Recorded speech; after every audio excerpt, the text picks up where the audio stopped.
the researchers that were well known that had been working on this for some years. We wanted to be prepared as we went into this so that we wouldn't cause any more harm to these people than what they had gone through already. And I want to give you a little idea of what the abduction experience is about. And one of the best examples of this was written by the late Dr. Carla Turner, who was actually an experiencer herself. And she put together a really good piece to take you through and show you exactly what these experiencers go through. If abduction reports can be believed, and there is no reason to doubt the honesty of the reporters, the abduction phenomenon includes the following details. Aliens can alter our perception of our surroundings. Aliens can control what we think we see. They can appear to us in any number of guises and shapes. Aliens can take us, our consciousness, out of our physical bodies, disable our control of our bodies, install one of their own entities, and use our bodies as vehicles for their own activities before returning our consciousness to our bodies. Aliens can be present with us in an invisible state and can make themselves only partially visible. Abductees receive marks on their bodies other than the well-known scoop and straight-line scars. These other marks include single punctures, multiple punctures, large bruises, 3- and 4-fingered claw marks, and triangles of every possible sort. Female abductees often suffer gynecological problems after their alien encounters, and sometimes these problems lead to cysts, tumors, cancer of the breast and uterus, and hysterectomies. Aliens can take body fluids from our necks, spines, blood veins, joints such as knees and wrists, and other places. They also inject unknown fluids into various parts of our bodies. A surprising number of abductees suffer from serious illnesses they didn't have before their encounters. They have led to surgery, debilitation, and even death from causes that doctors can't identify. Some abductees experience a degeneration of their mental, social, and spiritual well-being. Excessive behavior frequently erupts, such as drug abuse, alcoholism, overeating, and promiscuity. Strange obsessions develop and cause the disruption of normal life and the destruction of personal relationships. Aliens show a great interest in adult sexuality, child sexuality, and in inflicting physical pain on abductees. Abductees recall being instructed and trained by aliens.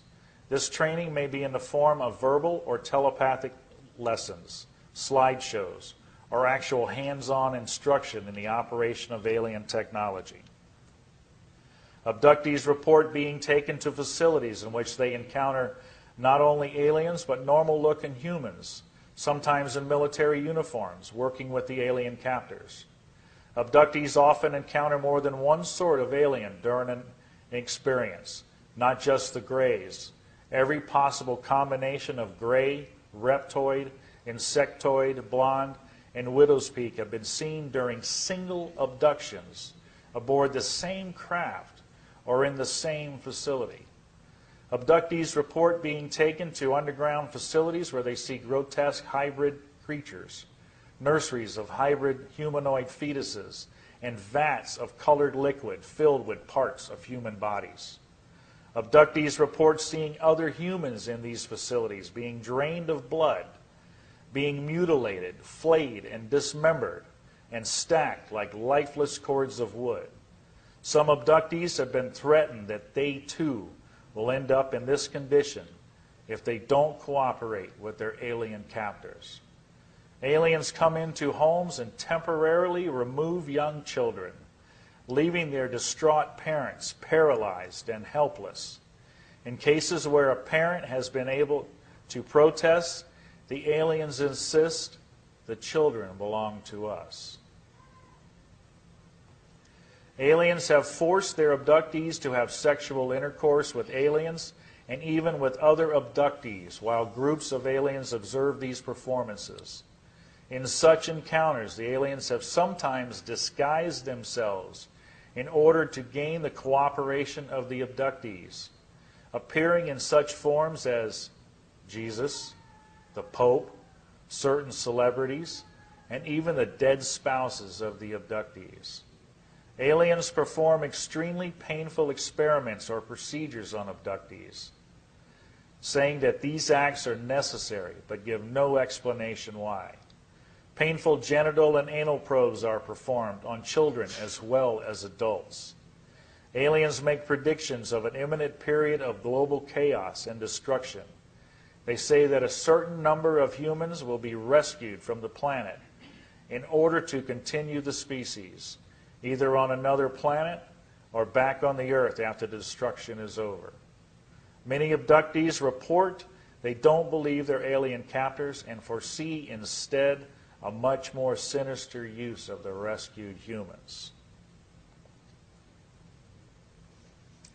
In every instance from this list, there are multiple reports from unrelated cases confirming that such bizarre details are not the product of a single deranged mind. These details are convincing evidence that, contrary to the claims of many UFO researchers, the abduction experience isn't limited to uniform pattern of events. The phenomenon simply can't be explained in terms of crossbreeding experiments or scientific research into the human physiology. Before we allow ourselves to believe in the benevolence of the alien interaction, we should ask, do enlightened beings need to use the cover of night to perform good deeds? Do they need to paralyze us and render us helpless to resist? Do angels need to steal our fetuses? Do they need to manipulate our children's genitals and probe our rectums? Are fear, pain, and deception consistent with high spiritual motives? And again, that was the late Dr. Carla Turner.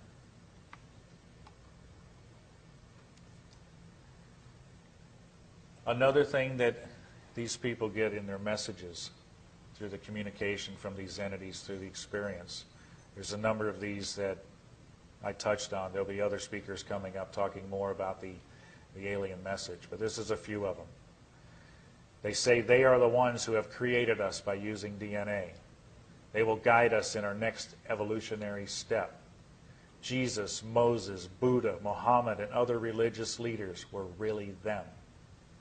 That the earth is actually a living organism. They teach that the earth will be destroyed if they cannot change mankind. They teach that they are more advanced both technologically and spiritually. They teach that they are corporeal beings and that they reside in other star systems. They teach that they are our benefactors. I have a special video that I'd like to share with you. It's about a family that has gone through this experience. The experiences of examples I just read to you here from Carla Turner. I want you to see the actual people themselves and how it's affected them and their family. It's a short video, it's about 8 minutes, and I'm going to let it play, and then we'll come back and we'll move on. Okay? Ordinary, everyday people that this has happened to. And it can happen to anybody. I didn't want to believe that it happened to me, but it did. Joyce Ahrens and her family believe that what happened to them was not an isolated incident. One highly controversial study conducted by the Roper Poll suggests that hundreds of thousands, even millions of Americans, have memories that indicate that they may have been kidnapped by aliens. Abduction researchers believe these abductions happen generation after generation, as this family from West Plains, Missouri can attest. Their story starts one evening in the fall of 1976, in the presumed safety of their home. I remember just lying there trying to relax. I'd opened my eyes. I seen a red light flowing across the ceiling, which it almost looked like the aurora borealis. Dan and Joyce Ahrens say the room was dark except for the unusual light, which they describe as about 4 or 5 feet in diameter. They say it hovered over the baby's crib at the foot of their bed where their 1-year-old daughter Heather slept. Dan says that when he tried to get up, he found himself immobilized. That was the most frightening feeling I guess I've ever had my whole life, is not being able to move. I was screaming for him to help me because I couldn't move. And I didn't know that he was paralyzed too. And we both sat up in the bed at the same time. And I said, what the hell was that? The incident was over in what seemed like an instant.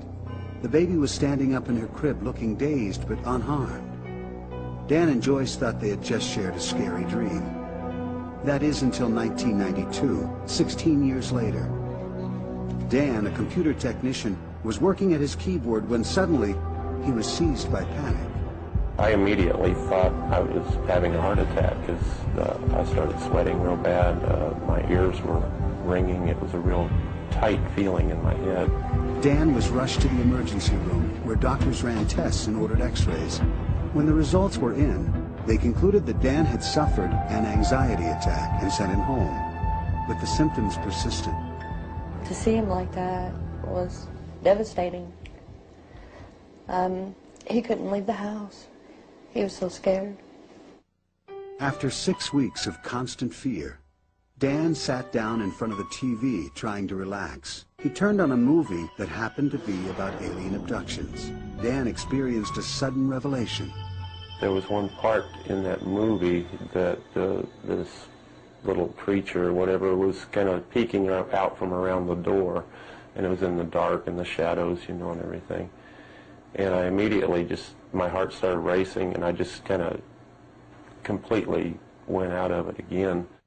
Dan wondered, was his anxiety somehow related to the subject of the movie? He later chanced upon another television show about alien abductions and watched an interview with therapist John Carpenter, the National Director of Abduction Research for the Mutual UFO Network. Dan immediately contacted Carpenter for help. He suffered from a panic disorder at that point in time, and he had flashbacks and nightmarish images of these beings, but didn't understand what was going on and needed some relief. Dan agreed to an on-camera hypnosis session with Carpenter, during which he revisited that memorable night in 1976, the night he saw the red light over the baby's crib. This time, under hypnosis, he remembers more. He recalls cowering in the corner of his bed as he watched alien beings take his daughter Heather from her crib. He went to the crib. He went to the crib. Picked her up. Uh-huh. I can't move. You can't move. You don't have any control over what's happening. No.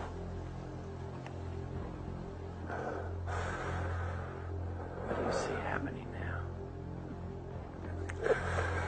He took her. He took her. Under separate hypnosis, Dan's wife Joyce recalled the same sequence of events. They both say little beings marched them outside. Together, the family was floated onto a spaceship. I never wanted it to happen to my children. I didn't realize until later that it had. But when they took her, I couldn't do anything.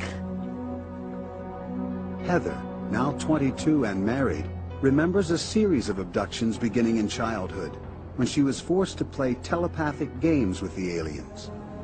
How do you play the game? If I pick up that one, he'll let me go.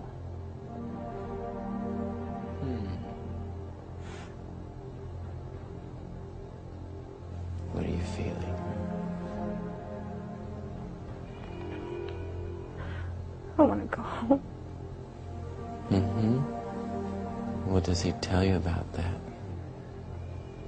If I pick it up, he'll let me go. The Aarons family believes alien kidnappers have not only intruded in the lives of their children, but are now visiting one of their grandchildren.